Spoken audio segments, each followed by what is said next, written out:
spent most of the weekend working on the radiator shell some more, and it's pretty much, the shell's pretty much finished now. It still needs some sanding and filing and things like that. It's just been roughly sanded. There's still a few scratch marks in it, and it's still not completely smooth. I'm not sure if you can see it on the camera, but I can see where there are ripples and things in it, but that's okay. It's not looking too bad. And I did a much neater job on it.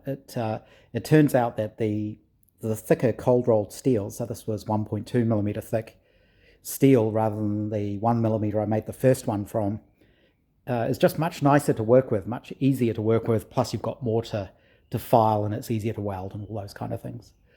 So that's pretty much sitting in place. These, I will probably put some sort of gasket here. Eventually these would be riveted on. There's just little screws holding them at the moment. But one of the problems is the back of these is flat, and the sides of the radiator are not flat. There's crown in all directions, so these won't sit flat, and if you do them up too tight, of course, it'll distort the shell.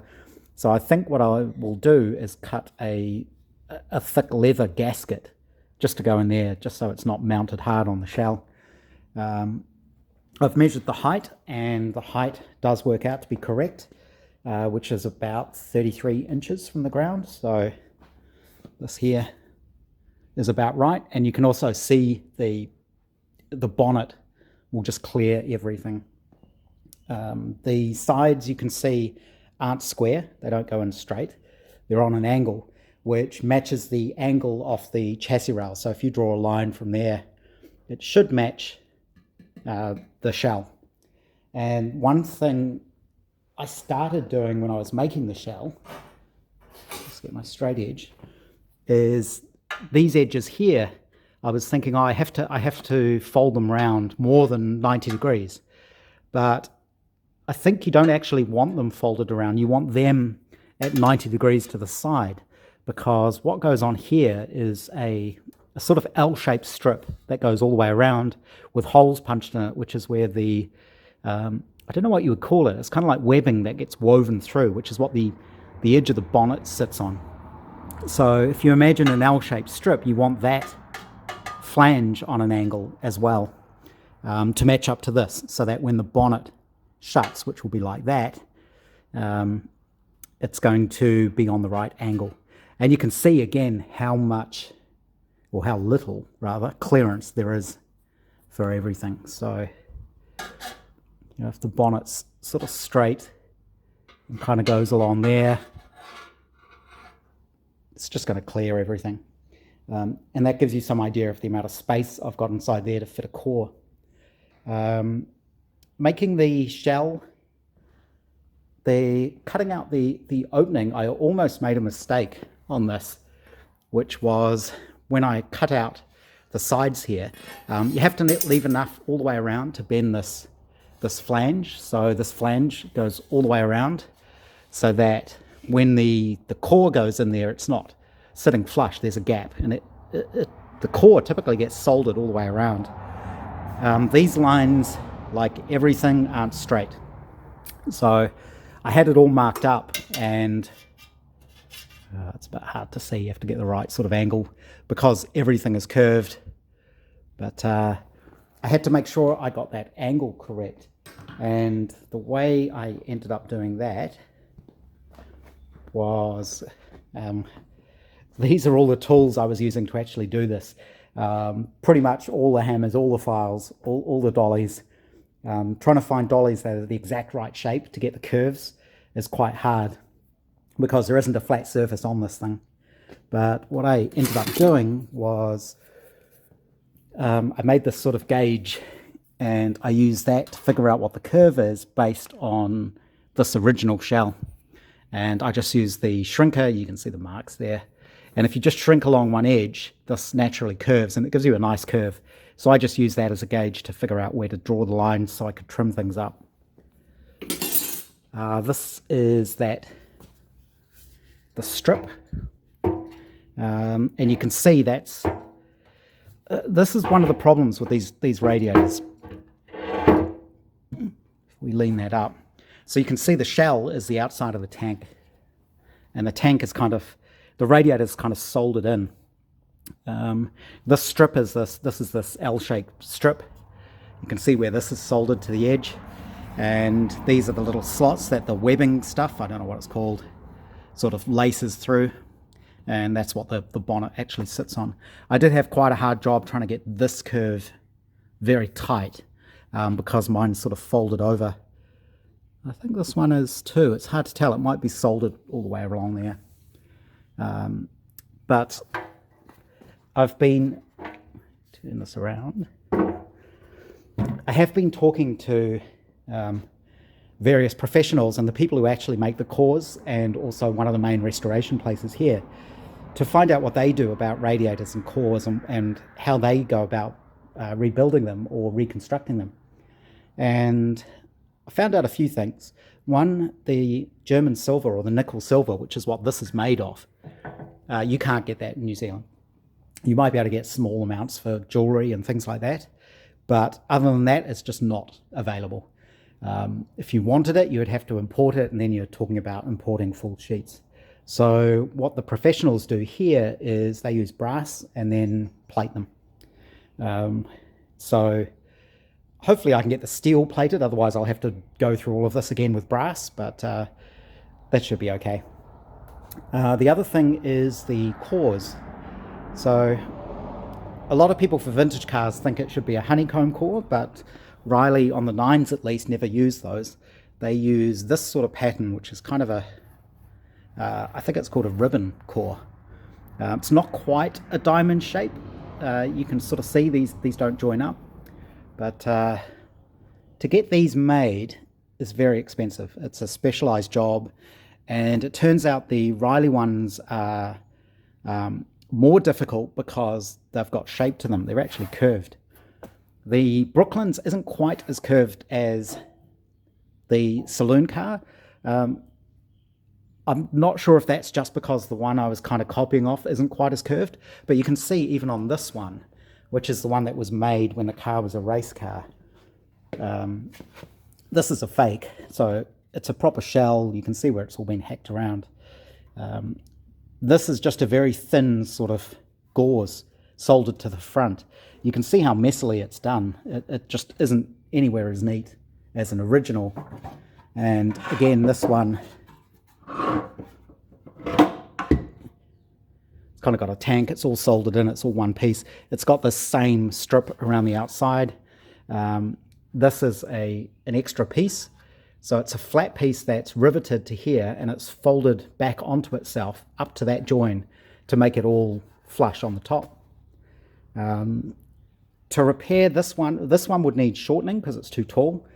The problem is, if we look at it, because that one goes down too low, there's a danger that on full travel your axle's going to hit it, because again you can see there's not much clearance. You know, there's sort of that much clearance in there. If this will focus again, come on. But that's why I made it shorter. So this is the correct height for a Brooklands, going by all the pictures and things off them. And of course it has to clear the dynamo, which is why that horseshoe is there in the first place. So it turns out you can get a core like that made, but it's a specialized job and it's not cheap. I don't know how much a core for one of these would cost yet, because one of the things I'm thinking is I'm going to go ahead with my original plan, which is a fake grille on the front and a modern core inside there, because that'll let me get the car going, and the shell is the correct shape, so I can build the body around the shell, and I can always come back and look at fixing it later. The problem is that's not cheap. So I know a similar sort of made up core like this flat core is over $5,000, I think. I will check with them and find out, but being curved, it makes it more difficult, I believe. The other thing I looked at was getting this one modified, but again, the problem is you would need to cut the bottom off. It would all have to be deconstructed, everything unsoldered, Trimmed off, you would need the extra metal to put in the front, which again is the nickel silver, which you can't get. So again, that wouldn't be cheap. We're talking, to get this modified or to get a new one built from scratch is tens of thousands of dollars. And at the moment, I'm just not willing to spend that much money on it, to be honest. If it was an original car, it would be worth it. But for a replica, I'll see. I just want to get the car on the road and running and the body built. I don't need an original radiator for that. And it should look okay. The shape of it is good. I spent an awful lot of time trying to get it right. It was hard to bend that flange on the back. That actually turned out to be a bit tricky, and one of the problems is you've got shape in all the panels, and as you bend that flange, because you have to shrink and stretch things, it changes the shape of everything. So you have to be really careful you don't lose your shape. So I was especially careful to make sure the sides didn't pinch in, which is what happened on the original one I did. So I was really careful with this one. I went a little bit wrong at the top here. So when you fold these flanges over, to make that easier, I ran the whole shell through the bead roller to put a little line in there that it would fold along. And that makes folding the edges over much, much easier. And of course, it's not a problem on the straight bits. You can fold those over easily, but in the corners, you're effectively having to shrink the metal. So to do that, you sort of fold it over and you get what's called puckers, which is where the metal sort of has little bumps in it. And then you shrink those bumps down into themselves, which is how you can get around the curve, because you need less metal to go around a curve here than here. I ended up using heat to shrink those puckers down, and what ended up happening was the pucker at the top, I only needed one, and it ended up being off the center line. And because of that, my peak ended up about half an inch, quarter of an inch too far to one side. And I ended up having to cut it and try and fix all of that. So that was a bit of a pain in the neck. It's probably where that saying, don't let the puckers get you down, comes from.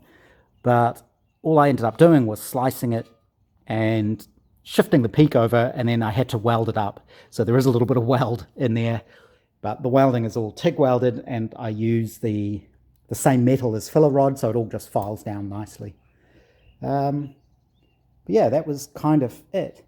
Again, these flanges, there needs to be a little bit of shrinking on this because this does have a curve. So as I say, the nature of this is as you fold that edge over, it'll try and straighten this. So it's just really fiddly. It's tricky getting it right. But I'm really pleased with how that's come out. Much, much neater job than the previous one. The dimensions are all correct. I didn't lose the shape, so the badge actually sits on there without rocking too much, if you get it in the right place, which is about there somewhere. Yeah, I think it's about there. That ends up being soldered on. But even on the original one I've got, there's about a 1/16 of an inch thick of solder on the back of the badge to actually get it to sit, to be flat. And that's just a piece of cardboard in there at the moment, so there isn't just a big hole. It's quite hard. This flange, effectively, it needs to be flat, up and down, but it's curved left to right. And using a piece of cardboard is quite good because you can see how close you've got it. And this piece here is a bit of a problem. So there is shape in this, not a lot. Again, when you bend this flange over, it tends to flatten it out. And because this piece is kind of curved in multiple directions, what I find happens is you bend the flange over and this piece kind of moves in. So it should be curved like that. You bend the flange over and it kind of pulls it in. So I ended up having to stretch this flange, which I did by just hammer and dolly, just dolly under there, hitting directly on it to try and stretch this flange out, which slowly brings this back. You can also just use brute force, to be honest, and you just sort of stand on it and push it to where it needs to be. And this is now pretty close. But again, I think that's why making these is so tricky, because the core, of course, is going to be flat. It can be curved that way, but I think it's going to have to be flat that way. So with a piece of cardboard in there, because it won't stretch, you can sort of see how it's going to fit. And the fit's pretty good. Obviously, I still need to make the hole in the top for the radiator. But for my temporary setup, I did get some mesh. This is just aluminium race mesh. The diamonds are the right height, but of course they're joined up, whereas the original grill isn't. So it's not going to look exactly the same. I don't know that I could ever get any mesh that does. But obviously this will be painted black. But then the thing that really helps is a lot of the Brooklyns were fitted with stone guards, which is made out of this stainless steel woven mesh. So this goes in front of everything. And there's a nice surround that goes around it, which I need to make probably from stainless steel. But I think by the time this is painted black and the stone guard is on the front of the car, the effect is you don't really notice the mesh. So it shouldn't look too bad. It's not going to be 100% accurate, but the only way to get something 100% accurate is to spend about $25,000, which I don't want to do at the moment. So I think that's pretty much where I'm at. I have started drawing up some of the body and drawing sketches for that to figure out the body shape. So what I will do is draw up stations and then cut them out of MDF and sort of tack that all together, just so that I can see if the lines look correct. But with the radiator on there, you sort of start getting an idea of the lines of the car and the height of the car. It is very low, and of course this will come up. It doesn't have a lot of rise on it. It's almost flat, not quite. So there is a little bit of height there, and then the back of the body, of course, drops down from there. So that's kind of how it's looking at the moment. So the next thing will be figure out some sort of core that I can temporarily fit inside there. The other thing I don't have is the original Brooklyns had a water pump, because obviously this is a thermosiphon system normally, and this is a cut down radiator. So I guess your cooling is compromised because of that. So the original Brooklyns actually have a water pump, which is a special casting that goes off here. So the pump would normally sit down here. Those are hard to get. I haven't been able to get one yet. I'm sort of keeping an eye out. So I think what I'm going to have to do temporarily is use a little electric booster pump, which I can hide down here, hopefully. But initially, I don't think I'm even going to need that, because the car's not going to be used for long distances or anything.